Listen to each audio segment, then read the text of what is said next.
I'm here again at the Omotesando stand in Omotesando, and today I want to talk a little bit about some foundational concepts related to philosophy, rationality, logic, emotions, those type of things. So let's begin with rationality. Some people suppose that rationality is in stark contradiction to emotions. So they feel that if you are going to be rational, you give up your emotional life. And I would suggest that nothing could be farther from the truth. To be rational only means to process the foundations of life in a very rational way. That does not mean you have to give up your emotional side. In fact, I would suggest that rationality allows you to create a substrate of knowledge in your life that you can use to live life very emotionally on top of that. In fact, you can live life more emotionally once you know your limitations in life and the limitations of your environment on you. If you don't have rationality, you're going to be afraid to live life because you don't know your own limitations. You don't know what kind of emotions are going to get you in trouble and which ones are going to be beneficial to you. In addition, you don't know how far to extend yourself out into the environment around you because you are uncertain about the world. You don't have a good understanding of the physical parameters that prevent you from doing this or doing that. So you are more likely to make mistakes if you don't have that rational foundation. However, if you have a good solid foundation of rationality and are able to come to a firm understanding of the world around you and who you are in relationship to that world, you're much better able than to live life very emotionally. And you know exactly where the parameters are. And you can go all the way up to the edge of that emotional cliff, so to speak, and to enjoy life to its utmost. So I'm very emotional. I do a lot of crying at movies. Don't tell anybody. And I'm very romantic in a lot of ways. I love to be in love, and I'm not afraid to be angry when the situation calls for it. I'm not afraid to be empathetic or sympathetic for people around me. Life opens up emotionally when you have a good foundation in rationality, and that means a good foundation in reality. You've constructed your reality in a way that matches objective reality. So you're not always going to be right. You're going to have to make adjustments in your understanding of reality. But rationality, or a commitment to rationality, allows you to do that. You're constantly reassessing who you are, you're constantly reassessing the world around you, and you're coming to a better approximation of what reality actually is. Then, emotions can be lived on top of that in a very, very carefree way, so to speak. What do you think? Going a little bit deeper into rationality, we might consider the basic components of rationality. Well, I like to keep it simple. In my opinion, rationality only means to follow what works. I guess the most simplistic definition would be to follow what works. And it seems to me that inductive reasoning is at the very basis of rationality. When we look at the world around us, we see patterns of regularity, and based on that regularity, we are able to make predictions and able to construct explanations of the world around us. So, inductive reasoning is a key component of rationality. Rationality is to follow what works. That is essentially what inductive reasoning is. It's following what works.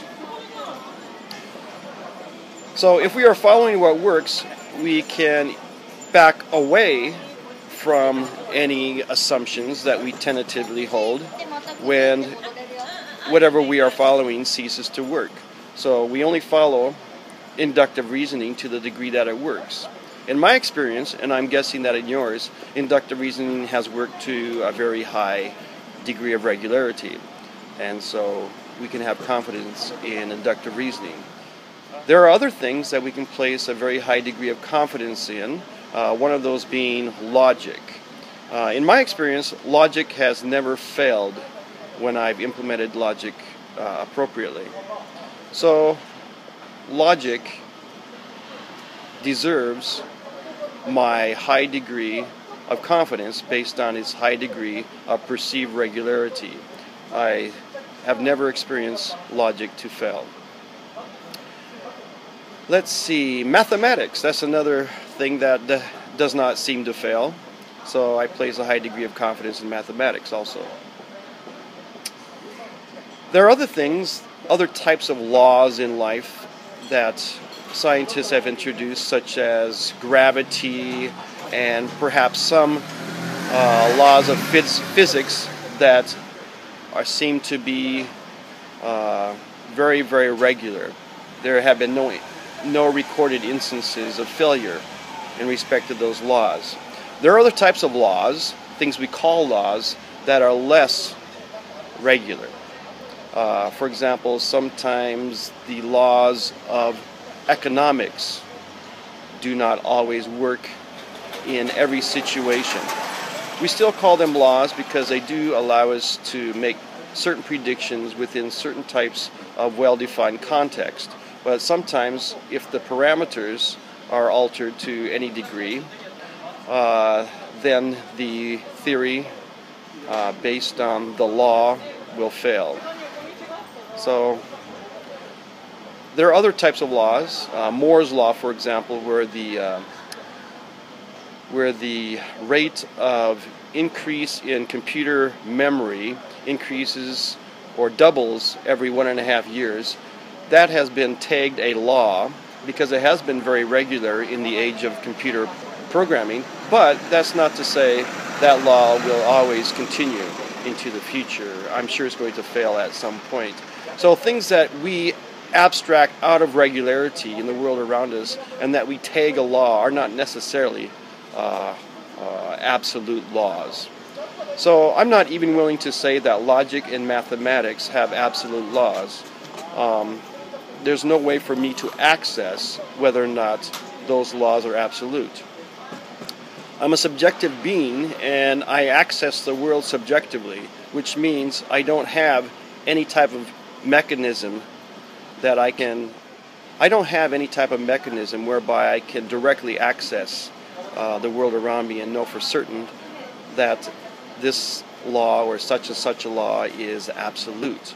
So therefore, I'm restricted to my subjective assessment of the regularity of that law, and I depend on my inductive reasoning to determine whether or not that law deserves a high degree of confidence. I do believe that, as I've said, mathematics and logic deserve my high degree of confidence based on their perceived regularity. So rationality is not knowing with absolute certainty such and such is true. Many people, especially those in religious groups, claim that we can have absolute knowledge. I'm claiming that they cannot know absolute knowledge since they are subjective beings and they have no way of accessing directly the truth around them. They have no way of knowing for certain that they have absolute knowledge of the truths around them, since they must invoke some mechanism whereby they assess the world around them. We have our physical senses, and if there are any other senses, such as a spiritual sense, that through which we can access truths, that itself, that sense or that mechanism itself must be assessed subjectively.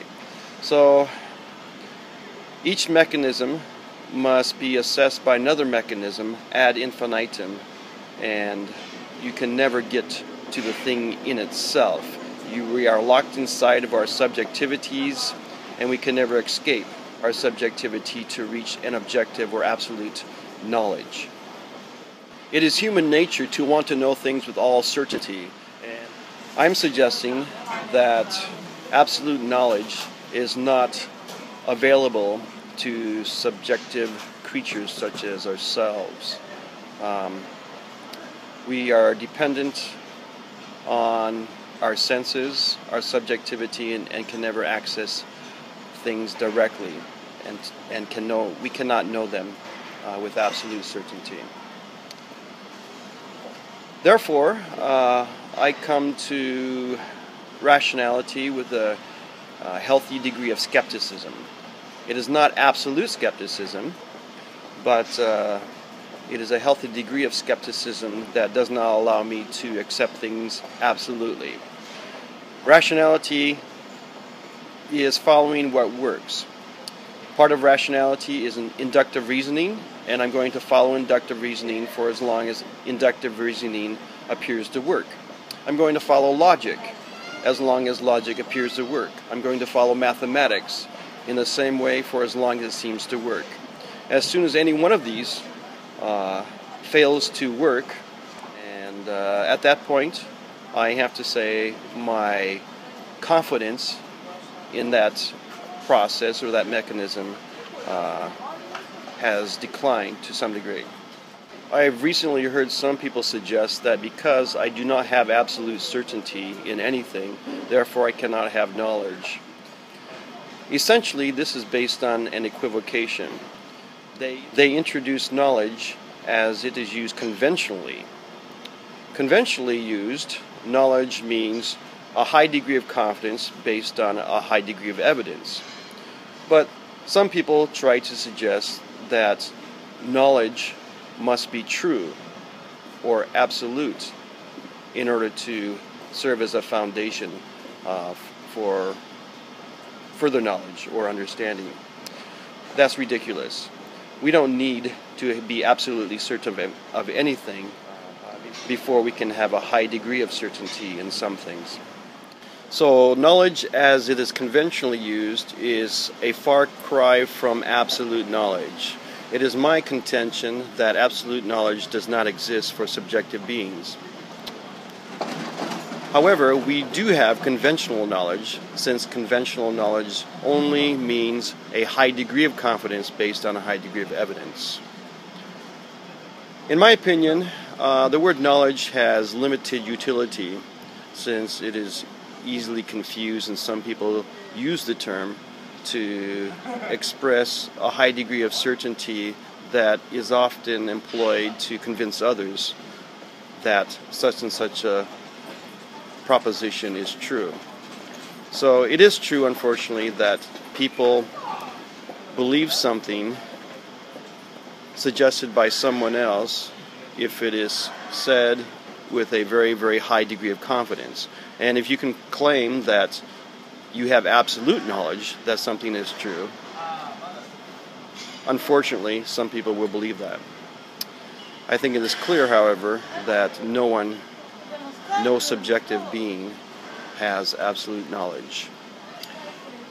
If someone disagrees and can demonstrate that you do have absolute knowledge in anything and can explain to me the mechanism and how that mechanism does not need another mechanism to validate it, then please contact me. I'd be very interested in finding out exactly how that works.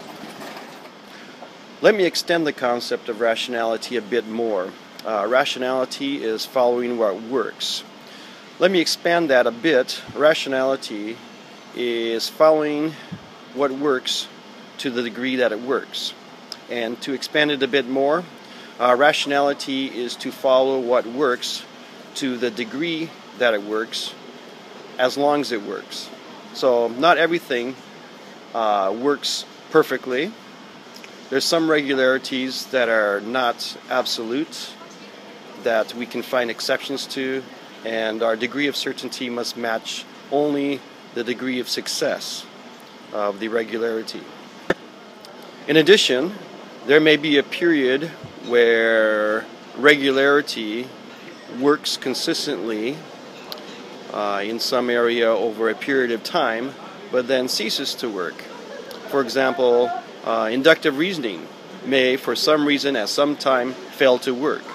At that time, we are no longer warranted in depending on inductive reasoning, and we'll have to abandon it and try to find some other way to follow what works. If there's something else that works better than inductive reasoning and the scientific method and logic, then I'd be certainly interested in knowing what that is and how you assess its success. To this point, I've only discovered inductive reasoning, the scientific method, and logic to be the key components of rationality, if rationality is following what works. I have goals in my life. I want to accomplish those goals, so I'm constantly assessing what gets me from here in my desire to there in the accomplishment of my desire. So that, in essence, is what rationality is. So rationality is in direct contrast to faith, or what faith is commonly defined as. In the Bible, for example, Jesus blessed those who believed without seeing, rather than those who saw first then believed. This is the opposite of what rationality is. Rationality demands that your degree of belief maps to the degree of the evidence, and if the balance of evidence changes, your degree of belief must also change.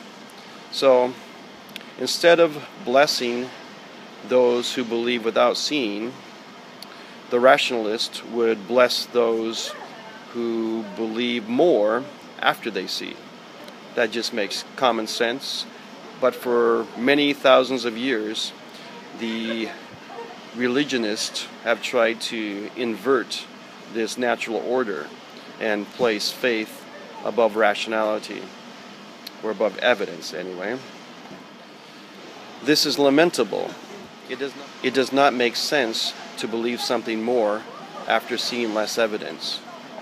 So, most religions are based on the concept of faith.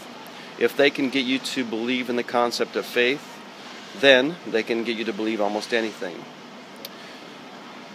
To believe that faith has any virtue is irrational, it's incoherent, it has no place in the life of someone who has made a commitment to rationality. I recommend all of you who think that faith has some type of value to consider the faith of people who take an opposing viewpoint to yours. Many of the world's religions clearly state that their religion is the only proper one, and this is based on faith. But you turn to any other religion, and they say the very same thing.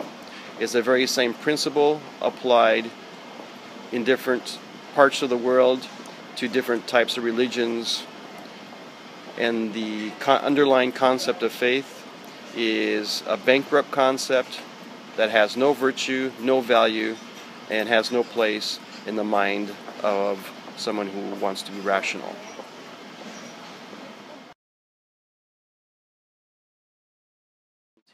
And I'm suggesting that that type of absolute certainty is not available to abominable